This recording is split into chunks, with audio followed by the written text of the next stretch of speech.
Most people have never heard of CFO.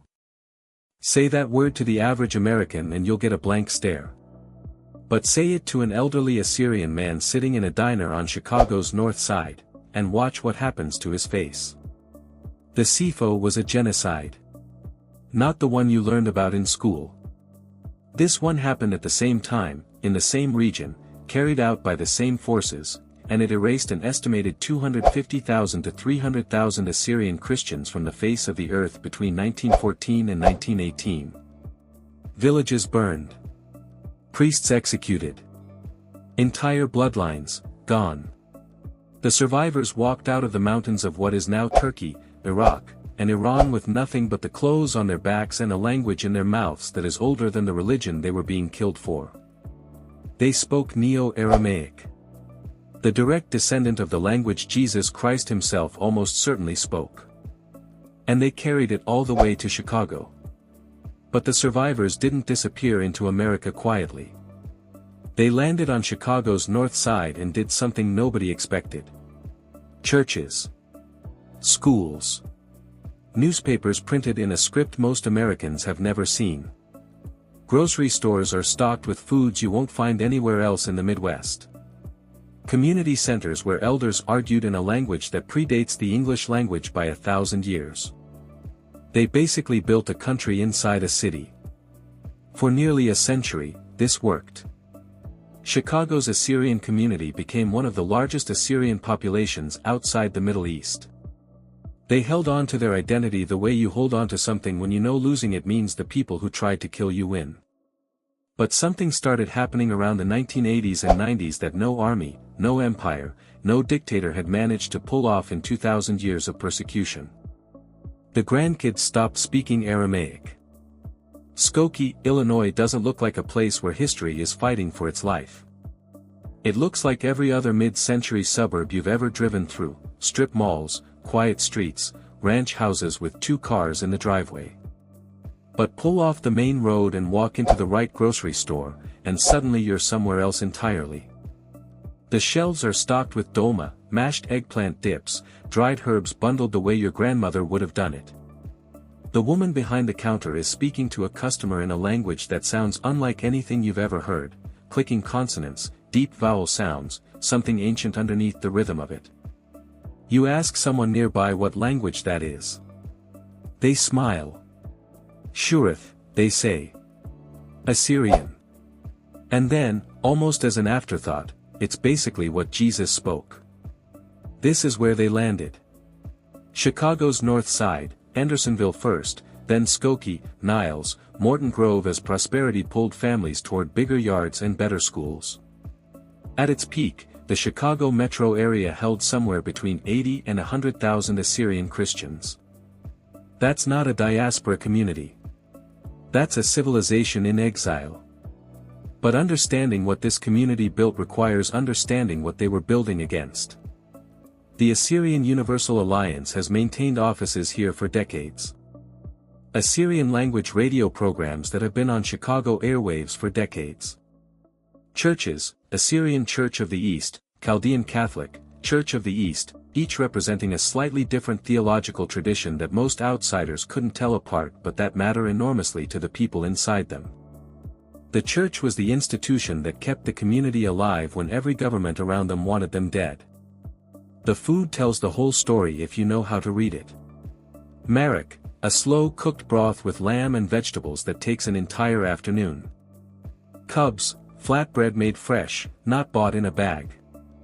Dolma rolled by hand at the kitchen table while 3 generations of women talked over each other. The kitchen is where the culture lives.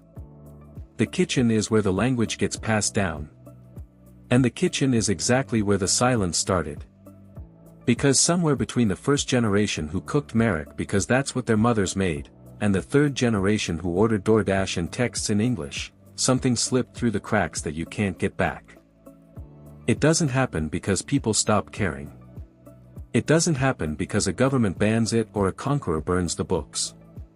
It happens at the dinner table. It happens when a 7-year-old comes home from school speaking perfect English and the parents, exhausted, working double shifts, trying to give that kid every advantage America promises, answer back in English too, Just this once. Just to make it easier. And then it becomes easier. And normal becomes the only way. That's the mechanism. That's how a language that survived the Mongol invasions, survived Ottoman persecution, survived a genocide, survived a century of diaspora, gets beaten by a school day in Skokie.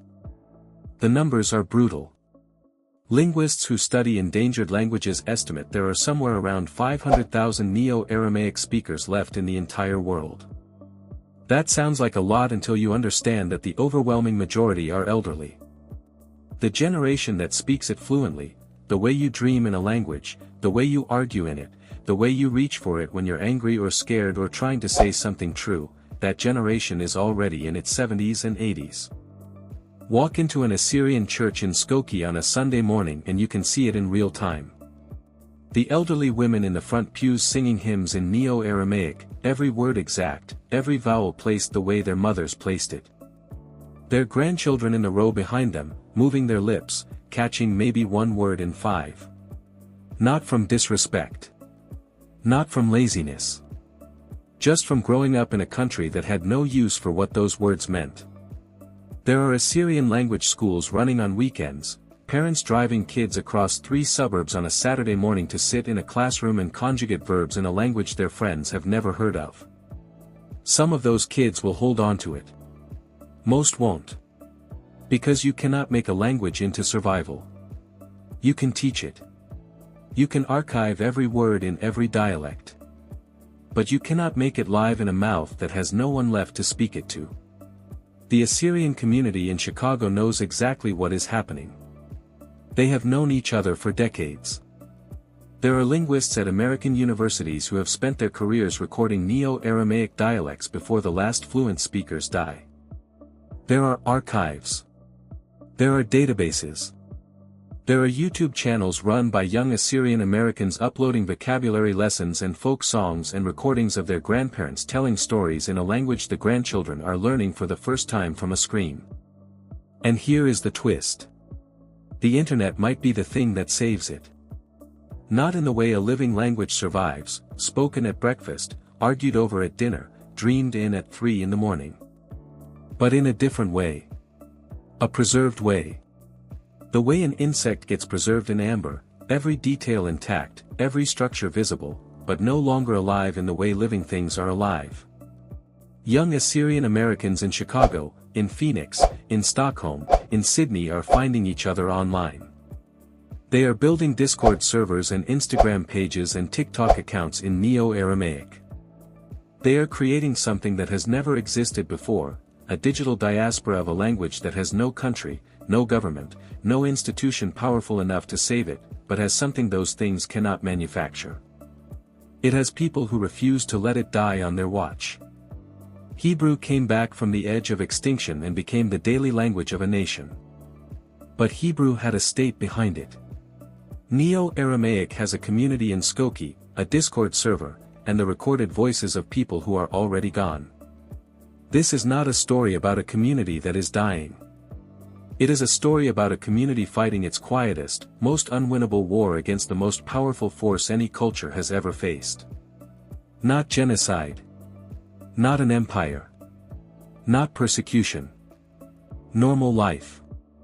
And if you think this is the only community in North America quietly watching its identity slip through its fingers one generation at a time, then you need to see what has been happening for decades inside a secretive religious group in Toronto. A community so closed, so deliberately hidden from the outside world, that most Canadians who have lived their entire lives 20 minutes away have no idea they exist. A story about belonging, survival, and what people are willing to sacrifice to stay invisible, that will land differently after everything you just watched. That video is right there. It is waiting.